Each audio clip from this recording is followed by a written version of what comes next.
ওনারা আমাদেরকে positively response করেছেন এবং অফিসিয়াল প্রসিডিউর যতটুকু সময় লাগে ভেরি আর্লি দ্রুত ওনারা কার্যকর করবেন বলে আমাদেরকে পজিটিভলি জানিয়েছেন।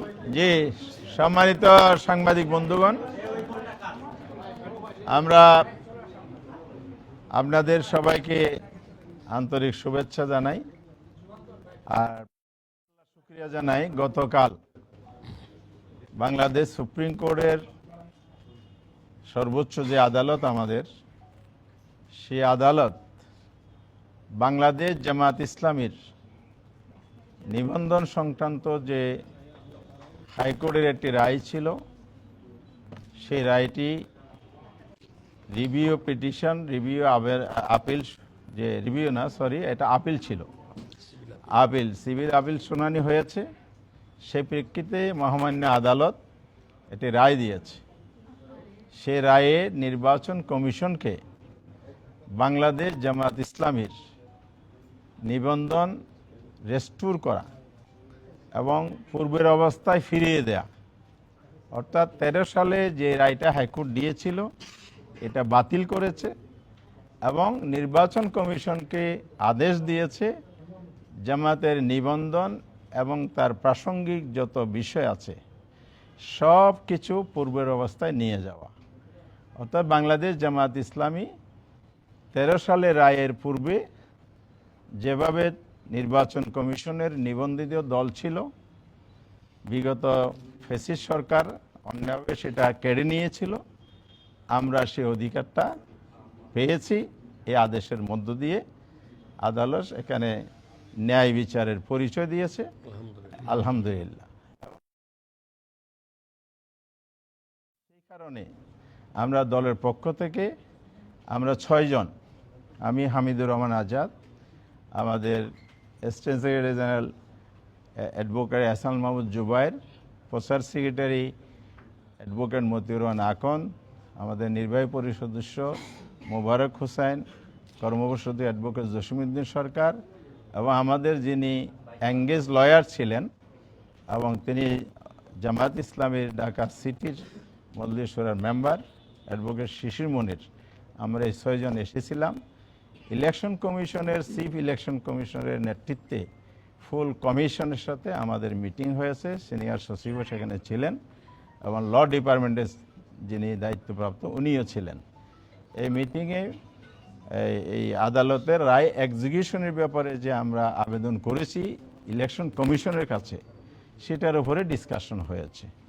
সেই প্রেক্ষিতে ওনারা আমাদেরকে পজিটিভলি রেসপন্স করেছেন এবং অফিসিয়াল প্রসিডিউর যতটুকু সময় লাগে ভেরি আর্লি দ্রুত ওনারা কার্যকর করবেন বলে আমাদেরকে পজিটিভলি জানিয়েছেন। আমরা আমাদের বক্তব্য তুলে ধরেছি এবং এটা বিলম্ব না করে দ্রুত যাতে কার্যকর করে, সবাই এটার দিকে তাকিয়ে আছে। এটার সাথে কোটি কোটি মানুষের আবেগ অনুভূতি জড়িত। তার চাইতে বড় কথা হচ্ছে আদালত যে আমাদের অধিকার ফিরিয়ে দিয়েছে, এটা আমাদের রাইট। এই রাইটটাই আমরা পেতে চাই। আমরা ইলেকশন কমিশন সেটা করবেন এই আস্থা রেখেই আমাদের আলোচনা শেষ করেছি। ধন্যবাদ সবাইকে।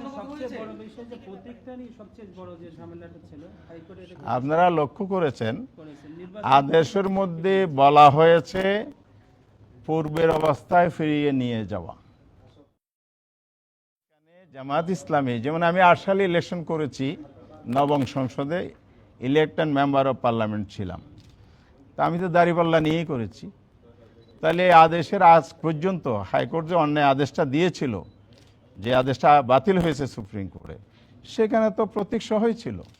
সুতরাং এখানে তো এটা আদালতের আদেশ, এখানে ওনাদের তো না দেওয়ার কিছু নাই, না বলার কোনো কিছু নাই। এটা ওরা বলেও নেই, সেটা এটা বলার সুযোগই নেই। আদালতের বিরুদ্ধে কিভাবে বলবে? Integral part. জি, ধন্যবাদ। প্রতীকের বরাদ্দ আছে নির্বাচন কমিশনের, এখন যেটা মাত্র 19টি প্রতীক আছে, আপনাদের যে দাঁড়িপাল্লা প্রতীক, সে প্রতীক নাই, সেইটা কি হবে তাহলে? না, প্রতীক নাই, এটা এক্সিস্টিং তালিকা দেখে আপনি বলছেন। যেহেতু কোর্ট অর্ডার করার আগে হাইকোর্ট 13 সালের, তখন প্রত্যেকটা তালিকাও ছিল, আমাদের নিবন্ধনও ছিল। তো পূর্বাবস্থায় আসা মানে এটা অটোমেটিকলি আদেশের মধ্যে এটা তালিকার মধ্যে ইনক্লুড হয়ে যায়, বাকিটা হলো অফিসিয়াল। 16 সালে যেটা প্রশাসনিক অর্ডার ছিল সুপ্রিম কোর্টের, সেটার বিষয়ে কি হবে? প্রশাসনিক অর্ডার কি?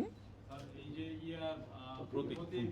না রাখার জন্য দাঁড়িপাল্লা প্রশাসনিক অর্ডার আর আপনি সুপ্রিম কোর্টের অর্ডার কোনটা মানবেন? এখানে তো কোনো সুযোগ নাই। আপনার ফুল কোর্ট এটা তো কোনো আদালত না, এটা হলো অ্যাডমিনিস্ট্রেটিভ একটা বডি ফাংশন করে, এবং বিবিধ এজেন্ডা দিয়ে বুশ সবার মধ্যে আপনি মেলাভাইড ইন্টেনশন, রাজনৈতিক প্রতিহিংসা এগুলো সামনে রেখে করবেন। সেই আমলের এগুলো এই দেশের কোর্ট আবার এই মুক্ত পরিবেশে কোনোভাবে সুযোগ আছে চিন্তা করার? শপথপত্র রাজনীতি শপথপত্র আজাদ ভাই, জি জি, আজাদ ভাই, দাঁড়িপাল্লা প্রতীক ফিরে পাবেন সে বিষয়ে নিশ্চিত জি, অফকোর্স এটা আমাদের রাইট, একটা কোর্ট বলেছে, আদালতের মাধ্যমে আমরা পেয়েছি। কমিশন কি বলেছেন হ্যাঁ। তার এই বিষয়ে কি কি আমাদেরকে কোনো হ্যাঁ, ওনার পজিটিভ বলেছেন, ওনার পজিটিভ বলেছেন, পজিটিভ পজিটিভ। বন্ধন এবং প্রতীক দুটোই জি জি, আছে, দুটোই সেটা পজিটিভ, বলা যাবে। দুটোই পজিটিভ।